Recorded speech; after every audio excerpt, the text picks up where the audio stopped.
Bonjour Monsieur le Directeur Général. Merci pour la passion que vous y mettez. Moi, je trouve absolument exceptionnel ce projet qui est scientifique, politique et industriel. Je lis beaucoup. Je vous avoue que je n'ai pas tout compris moi non plus, comme un certain nombre de mes collègues. Mais ça m'intéresse. Parce que partout où il y a du génie humain,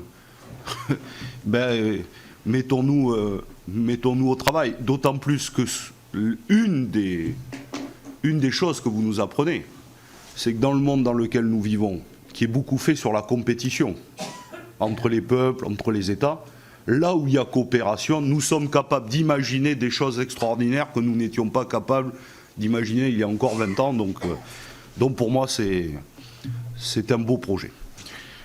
J'ai trois questions précises. La première, c'est vous avez parlé d'accident, mais ça c'est pour moi personnellement, parce que j'ai lu un certain nombre de choses, notamment vos travaux. Vous avez dit incendie, mais en réalité, j'ai cru lire qu'une des questions qui nous était posée, c'était ce qu'on appelle la disruption, qui est l'équivalent d'une éruption volcanique, si on prenait le soleil, qui endommagerait la paroi. Et c'est d'une principale faille du tokamak. Mais il y aurait une autre technique, monsieur le directeur général, celle du stéralator, qui, elle, serait plus... Est-ce que vous pouvez nous en dire un mot et dire... La deuxième chose, si c'est une question industrielle, pardonnez-moi de poser une question. Si c'est une question industrielle, je voulais savoir, parce que on a imaginé ça il y a 40 ans, avec ce qui était la science il y a 40 ans, et les matériaux d'il y a 40 ans. Aujourd'hui, 40 ans après, évidemment, la science a progressé, les matériaux ont progressé, et peut-être que dans 30 ans, certainement, la science et les matériaux auront évolué. Est-ce que, par exemple, vous ajustez, pas au fur et à mesure et au fil de l'eau, mais est-ce que, par exemple, ce que vous aviez prévu il y a 10 ans, en termes, je le dis, de matériaux, est-ce que vous êtes amené parfois à évoluer? Et est-ce que vous pensez que vous seriez encore en train d'évoluer dans 30 ans? Évidemment, on ne peut pas prévoir, mais entre le moment où on est en train de le fabriquer, de le concevoir, et un moment où il sera en période industrielle, c'est une chose qui m'intéresse aussi. Et puis la dernière chose, bon, c'est un peu mon côté... pour la gratter, mais je voulais savoir, j'imagine que l'ensemble des salariés, des ingénieurs, sont d'un très haut niveau. Je voulais savoir sous quel statut ils étaient. C'est une vraie question, parce que une des questions aussi dans la filière nucléaire, je ne fais pas de parallèle, mais l'EPR de Flamanville, une des questions qui nous est posée, c'est la sous-traitance, qui a mis en difficulté ce projet. Et je voulais savoir quel était le statut des salariés sur ce très beau projet. Voilà, je vous remercie en tout cas. Monsieur le directeur général. Très bien, merci beaucoup. Alors, je vois que vous êtes un expert, effectivement. Non, la disruption, c'est tout simplement si à un moment donné, il y a très proche deux réactions de fusion qui libèrent localement une très grande quantité d'énergie et qui est capable de rompre les lignes magnétiques de telle sorte qu'à ce moment-là, la matière qui n'est plus confinée peut venir toucher la paroi. Aujourd'hui, sur ITER, nous avons développé depuis 2015 un grand projet qui est que nous sommes capables, avec les avancées, de prédire le risque d'une disruption, et de pouvoir l'arrêter.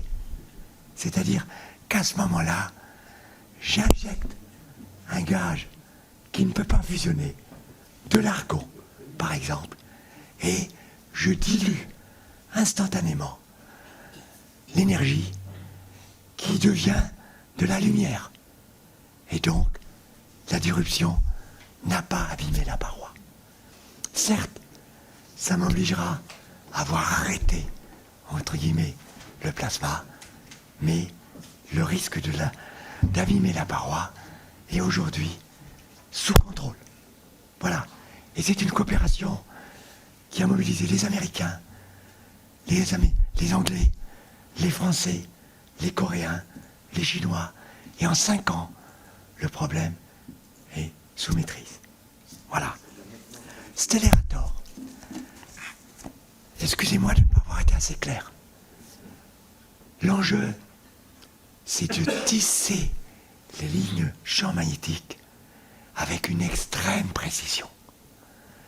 Et en même temps, ne pas les laisser simplement horizontales et verticales, mais de les tordre. Si vous avez jamais vu un panier d'osier, généralement, l'ajonc est tordu pour permettre sa robustesse. J'ai besoin de tordre les lignes de champ magnétique pour assurer la stabilité du plasma. Autrement, le plasma, il va au ciel. Ou bien, il descend en bas. Donc il me faut tordre les lignes de champ magnétique. Il y a 2 solutions. Ou bien, j'utilise des bobines plates, le tokamak, et c'est la bobine centrale qui les tord. Ou bien, je tords les bobines. C'est le cas du Stellarator. C'est le cas de l'installation allemande, par exemple. Nos Allemands ont tordu les bobines. C'était extrêmement difficile du point de vue industriel. En fait, ils ont fait appel au CEA. Avec toute la modestie du CEA, c'est le CEA qui a permis que les bobines soient tordues. Mais le volume du plasma, il est si petit qu'il n'y a aucune chance qu'il produise plus de 1% de l'énergie injectée.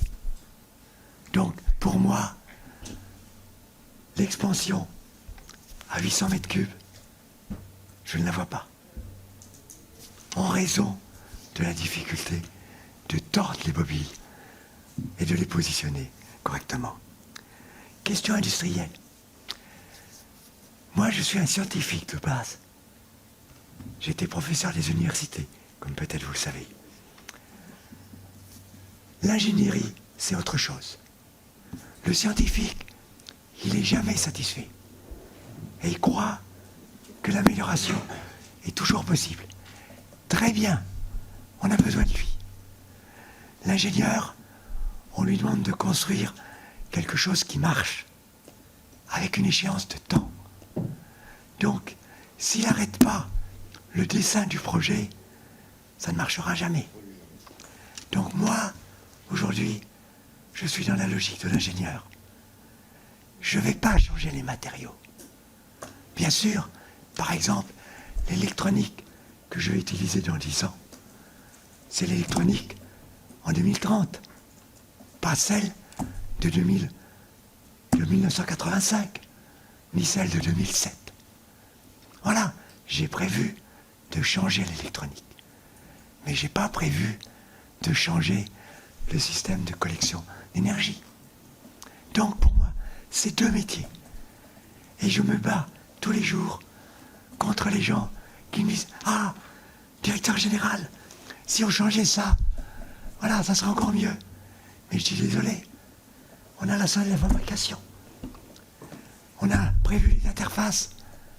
Voilà, nos amis américains, avec l'amélioration de leur bobine magnétique, so good. Dans 30 ans, voilà, j'aurais montré que ça fonctionne. Je produis 10 fois plus de chaleur. Et lui, il aura montré que sa bobine fonctionne.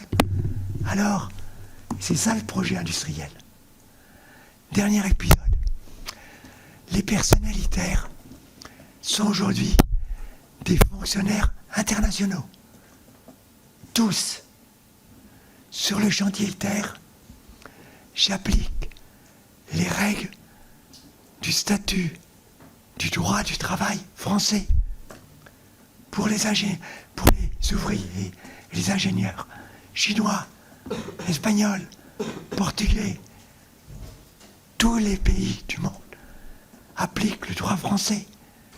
l'inspecteur du travail vient m'aider à faire respecter le droit français.